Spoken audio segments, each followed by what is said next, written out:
আসসালামু আলাইকুম, আমি Raju Khan. YouTube by cryptocurrency course version 3 তে আপনাকে স্বাগতম। প্রথম পার্টে আমরা এখানে জানবো হোয়াট ইজ ক্রিপ্টোকারেন্সি।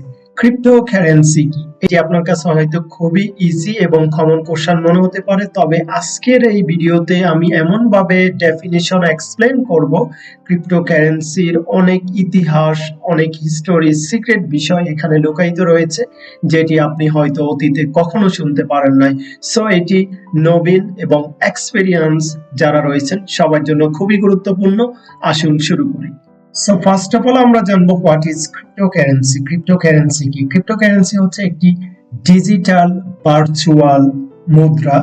সহজ ভাষায় আমরা যদি এটিকে এক্সপ্লেন করি তাহলে এটি হচ্ছে টাকা, রুপি, স্বর্ণ এবং ডলারের পরিবর্তে ব্লকচেন প্রযুক্তিকে কাজে লাগিয়ে digital wallet to wallet, peer to peer, digital decentralise লেনদেন প্রক্রিয়াকে ক্রিপ্টোকারেন্সি বলে। এই ক্রিপ্টোকারেন্সি গুলো লেজার স্টোরেজ করা থাকে, যেটাকে আমরা ব্লকচেন বলি। প্রত্যেকটা লেজারে ব্লকে এটি বিভিন্ন কম্পিউটারের নোডের মধ্যে এটি স্টোরেজ থাকে, বিধায় এটি ব্লকচেনের মাধ্যমে সুরক্ষিত থাকে। এবার আসুন আমরা জানবো ক্রিপ্টোকারেন্সি কবে তৈরি হয়েছিল। ক্রিপ্টোকারেন্সি অ্যাকচুয়ালি তৈরি হয়েছিল 2008 সালের 31শে অক্টোবর। কোনো এক বা একাধিক গোষ্ঠী, ব্যক্তি, যাকে আমরা সাতোশি নাকামোতো নামে চিনি। সাতোশি নাকামোতোকে, এটি যদি আপনার কোশ্চেন থাকে, এটি জানতে হলে অবশ্যই আপনাকে ক্রিপ্টোকারেন্সির জন্ম কেন হয়েছে সেটির ইতিহাস জানতে হবে। আপনার মনে একটি কোশ্চেন আসতে পারে, ক্রিপ্টোকারেন্সির পৃথিবীতে কেন জন্ম হলো, কি রিজন, বিহাইন্ড দ্য রিজনটা কি? সেই রিজনটা আমরা আজকে ফাইন্ড আউট করার ট্রাই করব, যেটা অতীতে কেউ করে নাই। আমরা যদি আমেরিকান স্টক মার্কেটের অতীতে একবারে সেরা ক্র্যাশ দেখি, সেটি হচ্ছে 1987 সালে ব্ল্যাক মানডে বলা হয়, যেটা সেটি আমেরিকান ইতিহাসে এক বিধ্বংসী ক্র্যাশ ছিল। 1987 সালে আমেরিকান স্টক মার্কেটে বিগ ক্র্যাশের পর একটা প্রতিষ্ঠানের জন্ম হয়, সেটির নাম হচ্ছে সাইবারপাঙ্ক।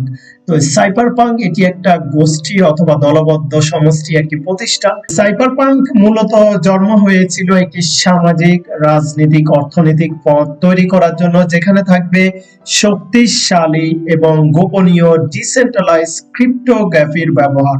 সেই ক্রিপ্টোগ্রাফির মধ্যে এক বা একাধিক গোষ্ঠী এখানে সমন্বিতভাবে এই সাইবারপাঙ্কের জন্ম দিয়েছে। তারপর সাইবারপাঙ্কের আত্মপ্রকাশ শুরু হয় 1987 সালে, যখন আমেরিকান বিগ স্টক মার্কেটের ক্র্যাশ হয়েছিল। সো সেদিক দিয়ে আমরা যদি কম্পেয়ার করি তাহলে ক্রিপ্টোকারেন্সি জন্মের পিছনে সাইবারপাঙ্কের গুরুত্বপূর্ণ ভূমিকা রয়েছে। সেটি কেন রয়েছে আমরা একটু পরে এক্সপ্লেন করব। তো আপনাদের আরেকটি কোশ্চেন আসতে পারে, হু ইজ বিটকয়েন ক্রিয়েটর, অর্থাৎ বিটকয়েন অথবা ক্রিপ্টোকারেন্সি কে তৈরি করেছে? সো এই ক্ষেত্রে আমরা জানি সাতোশি নাকামোতো, সেটি একটা সাইবারপাঙ্কের একটা গোষ্ঠী।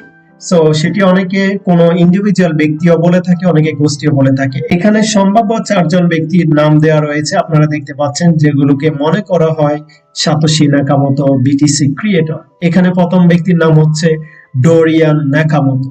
সো ডোরিয়ান নাকামোতো উনি একজন জাপানিজ কম্পিউটার সায়েন্টিস্ট, কোডার এবং প্রোগ্রামার। ওনাকে প্রথম টার্গেট করা হয়েছে যেহেতু ওনার নামের পাশে নাকামোতো যুক্ত রয়েছে, এবং আমরা জানি বিটিসি অথবা বিটকয়েনের যে ওনার নাম সাতোশি নাকামোতো। সো যেহেতু নাকামোতো জড়িত রয়েছে এবং ওনার কিছু সিম্পটম রয়েছে, উনি পলিটিশিয়ানও ভালো বুঝে এবং সামাজিক অবক্ষয়, উন্নতি, এগুলো সম্পর্কে ওনার অগাধ পিএইচডি রয়েছে, এবং ইলেকট্রনিক মেলেও ওনার পারদর্শিতা রয়েছে। তাই ওনাকে সন্দেহ করা হচ্ছে উনি সাতোশি নাকামোতো হতে পারে। দ্বিতীয় যে ব্যক্তি, ওনার নাম হচ্ছে ক্রেগ রাইট। ক্রেগ রাইট হচ্ছে একজন অস্ট্রেলিয়ান কম্পিউটার সায়েন্টিস্ট এবং প্রোগ্রামার।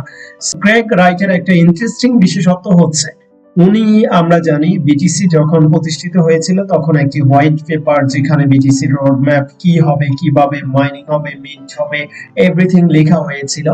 সো বিটিসি যে হোয়াইট পেপার রয়েছে, সেই হোয়াইট পেপার যখন রিলিজ হয়েছিল, রিলিজের প্রায় 2-3 মাস আগে এই ক্রেগ রাইট উনি একটা আর্টিকেল লিখেছিলেন বিটিসি হোয়াইট পেপার কেমন হতে পারে। সো যেহেতু হোয়াইট পেপার রিলিজের আগে উনি সেটা সম্পর্কে লিখেছেন, সে অনুযায়ী ওনার এখানে অগাধ জ্ঞান রয়েছে। তার কারণে ওনাকেও সন্দেহ করা হচ্ছে সাতোশি নাকামোতো অথবা সাইবার পাঙ্কের উনি গ্রুপের কোনো সদস্য। এরপর 3 নাম্বার যে ব্যক্তি সাতোশি নাকামোতো হতে পারে ওনার নাম হচ্ছে হাফ ফিনি। সো হাফ ফিনি উনি মূলত ওনার বিশেষত্ব হচ্ছে উনি সাইবার পাঙ্ক যে প্রতিষ্ঠিত হয়েছিল শুরুতে, সাইবার পাঙ্কের কিন্তু মূল হোতা অথবা মূল যেই মেইন উনি কিন্তু ছিল হাফ ফিনি। সো হাফ ফিনি সাইবার পাঙ্কের গোষ্ঠীর নেতৃত্ব দিয়েছিল। আর আরেকটা বিশেষত্ব হচ্ছে যখন সর্বপ্রথম সাতোশি নাকামোতো বিটিসি ক্রিয়েট করেছিল ফার্স্ট ট্রানজাকশনটা ওনাকে দেওয়া হয়েছিল, উনি সর্বপ্রথম বিটিসি রিসিভার ফার্স্ট উনি রিসিভ করেছে। সো এই জন্য ওনাকে বিটিসির যে সাতোশি নাকামোতো গোষ্ঠী সাইবার পাঙ্কের ওনাকে কিন্তু সদস্য মনে করা হয়। তারপরে ফোর্থ যে ব্যক্তিটি রয়েছে ওনার নাম হচ্ছে নিক শাবো। নিক শাবো ওনার আরেকটি ইন্টারেস্টিং বিষয় হচ্ছে আমরা জানি বর্তমানে ইথেরিয়াম সহ বিভিন্ন টোকেন কয়েন স্মার্ট কন্ট্রাক্টে পরিচালিত হয়। সেই স্মার্ট কন্ট্রাক্টের যেই ধারণা দিয়েছিল প্রাথমিক হোয়াইট পেপার অথবা যে প্রাথমিক যে ধারণা সেটি দিয়েছিল নিক শাবো। সো এই চারজন ব্যক্তিকে সমন্বয় করলে সাতোশি নাকামোতো বলা হচ্ছে। এখন এখানে এদের বাইরেও একাধিক ব্যক্তি অথবা গোষ্ঠী সাইবার পাঙ্কে থাকতে পারে যারা এই ক্রিপ্টোগ্রাফি অথবা ক্রিপ্টোকারেন্সি ব্লকচেইন এগুলো ক্রিয়েট করেছে। বর্তমানে সারা বিশ্বে ক্রিপ্টোকারেন্সির সংখ্যা 22,000 প্লাস রয়েছে এবং এক্সচেঞ্জ সাইটের সংখ্যা যেখানে আমরা ট্রেডিং করে থাকি করতে পারবেন সেগুলো রয়েছে 534টা। টোটাল মার্কেট ক্যাপিটাল টোটাল সারা বিশ্বে পান রয়েছে 876 বিলিয়ন। তো এই 22,000 কারেন্সির মধ্যে সর্বপ্রথম কারেন্সির নাম হচ্ছে বিটকয়েন যেটা বিটিসি বলা হয়, দ্বিতীয় হচ্ছে ইথেরিয়াম, তৃতীয় রয়েছে লাইট কয়েন, এছাড়া বর্তমানে ডজ কয়েন, কার্ডানো, পলিগন, পোলকাডট সহ 22,000-এরও অধিক ক্রিপ্টো কারেন্সি মার্কেটে অ্যাভেলেবেল রয়েছে। সো আশা করি আজকের ভিডিওতে আপনি ক্রিপ্টো কারেন্সি কি এটি সম্পর্কে নতুন একটি ধারণা পেয়েছেন। পরবর্তী পার্টের জন্য সবাই অপেক্ষায় থাকুন। আল্লাহ হাফেজ।